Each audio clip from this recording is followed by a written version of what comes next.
কাকি আমাকে একটু পুডিং বানিয়ে দেবে? ও তোমার পুডিং খেতে ইচ্ছে করছে মা? আচ্ছা তোমাকে পুডিং বানিয়ে দেবো।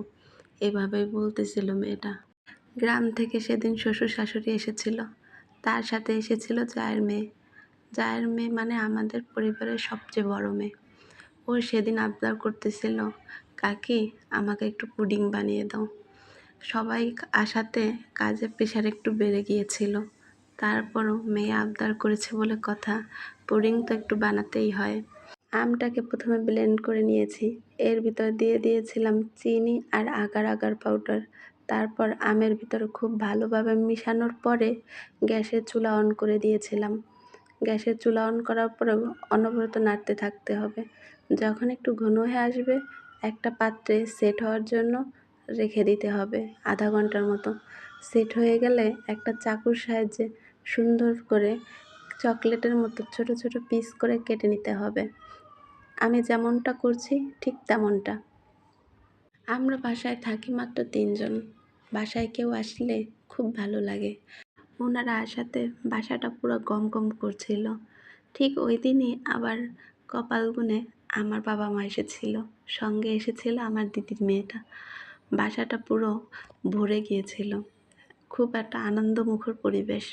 কাজের একটু প্রেশার বেড়ে গিয়েছিল ঠিকই, কিন্তু খুব একটা আনন্দমুখর পরিবেশ ছিল। কাজের মধ্যে মেয়েটা আবদার করলো পুডিং খাবে। আমি বলতেছি দাঁড়াও, আমি কাজ শেষ করে নিই, তারপর তোমাকে পুডিং বানিয়ে দিচ্ছি।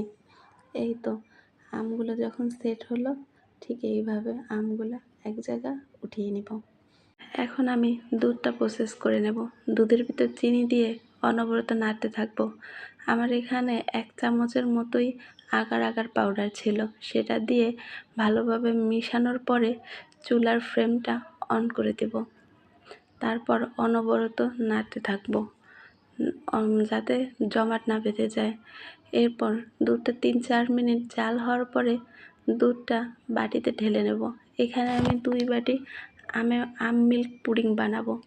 তো আমটা সুন্দর দুধের সাথে মিশিয়ে দিয়ে তারপর কিছুক্ষণের জন্য সেট হওয়ার জন্য রেখে দেব। ঠান্ডা হওয়ার পরে আমি ফ্রিজে রেখেছিলাম প্রায় ঘন্টা খানেকের মতো। তারপর একটা ছুরির সাহায্যে পুডিংয়ের চারপাশে ছাড়িয়ে নেব। তারপরে এখানে আমি সুন্দর করে আস্তে করে ঢেলে দেব। এই তো রেডি হয়ে গেল আমার ম্যাঙ্গো মিল্ক পুডিং।